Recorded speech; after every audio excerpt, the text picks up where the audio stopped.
Hi good evening, কেমন আছো সবাই? আশা করছি ভালো আছো। আর আমিও খুব ভালো আছি, হ্যাপি আছি। তো তোমাদের জন্য এই ভিডিওটা বানাবো কবে থেকে ভাবছি বাট বানিয়ে আর উঠতে পারছিলাম না সময়ের অভাবে।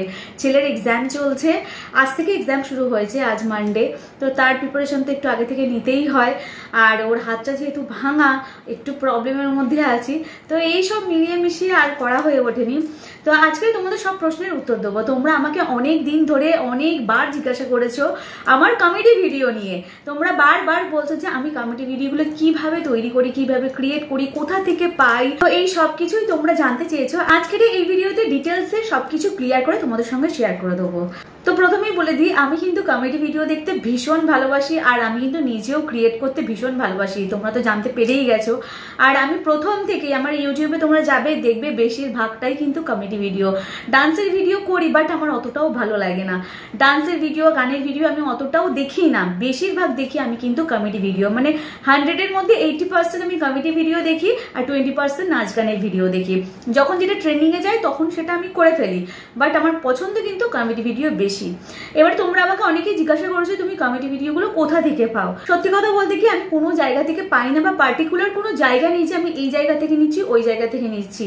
আমি যখন স্ক্রোল করতে থাকি, ফোন স্ক্রোল করতে করতে আমার সামনে যে কমেডি ভিডিও আসে, যেটা আমার পছন্দ হয় সেটাই আমি সেভ করে রেখে দিই। মানে একটা একটা করে স্টক করে রেখে দিই, সেগুলোকেই একটা একটা করে বানাতে থাকি। আর তোমরা অনেকেই আমাকে বলেছো যে দিদি আমি তো কমেডি ভিডিও পাই না, আমার কাছে তো আসেই না, আমি কিভাবে কি করব। অ্যাকচুয়ালি দেখো, আমি যেমন তোমাদেরকে বললাম আমি 80% কমেডি ভিডিও দেখি। তো সেই ক্ষেত্রে কি হয়, আমার রেকমেন্ডেশনে কিন্তু কমেডি ভিডিওটাই বেশি আসে। স্ক্রোল করার সঙ্গে সঙ্গেই কিন্তু কমেডি ভিডিওটা সবার প্রথমে আসে, কারণ আমি বললাম 80% আমি কমেডি ভিডিও দেখি। তো যখনই আমরা বেশিরভাগ যে ভিডিওটা দেখবো সেই ভিডিওটা কিন্তু আমাদের ফোনে বেশি শো করাবে এফবি। তো সেই ক্ষেত্রে তোমরা যে ভিডিওটা দেখছো সেই রকম ধরনের ভিডিও কিন্তু তোমাদের সামনে আসবে। তোমরা যখন কমেডি ভিডিও দেখা স্টার্ট করবে তখন কিন্তু তোমাদের ফোনে নানান রকমের নানান ধরনের কমেডি ভিডিও আসতে থাকবে। এবারে সেকেন্ড কোয়েশ্চেন হচ্ছে তোমাদের যে দিদি ভাই ক্রিয়েট কিভাবে করো। দেখো, একটা কমেডি ভিডিও আমার সামনে এলো, ওই কমেডি ভিডিওটা আমার পছন্দ হলে আমি স্টক করে নিই। সে যে কোনো সোশ্যাল মিডিয়া থেকে হোক, আমি সেটাকে নিয়ে আমি স্টক করে নিই। স্টক করে নেওয়ার পরে প্রথম কাজ হলো আমার ভিডিওটাকে খুব ভালো করে মন দিয়ে কিছুক্ষণ দেখা। তো কমেডি ভিডিও মানে কিন্তু নিজের ক্রিয়েটিভিটি দেখানো। এবারে সেই ক্রিয়েটিভিটিটা কিভাবে আমরা দেখাবো, প্রথমে ভিডিওটা আমাদের খুব ভালো করে দেখতে হবে।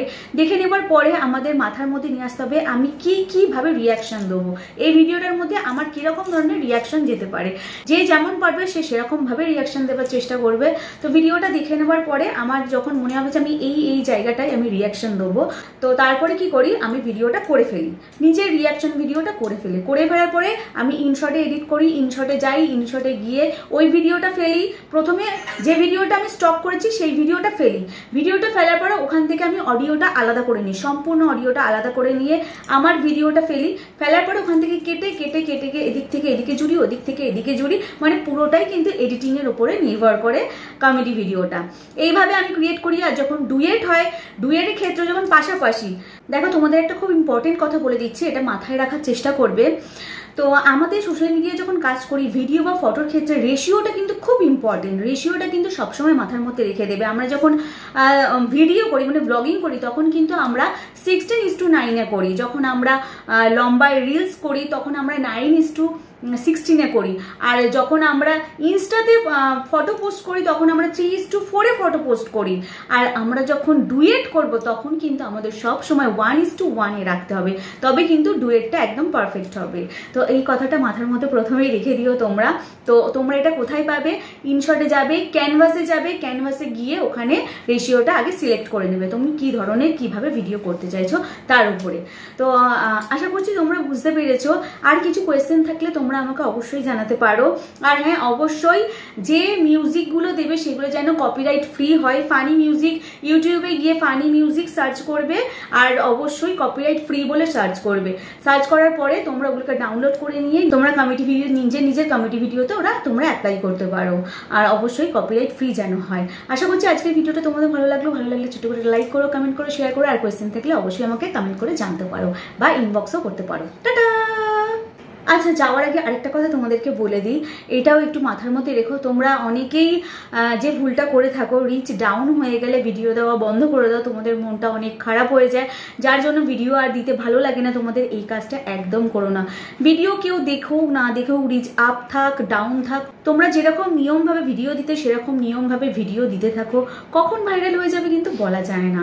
যেমন আমার কিছুদিন আগে রিচ এত হাই হয়েছিল, প্রচুর ভিউজ খেয়েছে, কিন্তু এখন আমার ভিডিওতে ভিউজ আসছে না। তার জন্য কি ভিডিও দেওয়া বন্ধ করে দেবো? ভিডিও দেওয়া বন্ধ করে দিলে কিন্তু রিচ এতটাই ডাউনে পড়ে যাবে, তখন আর তোলাটা খুব মুশকিল হয়ে যাবে।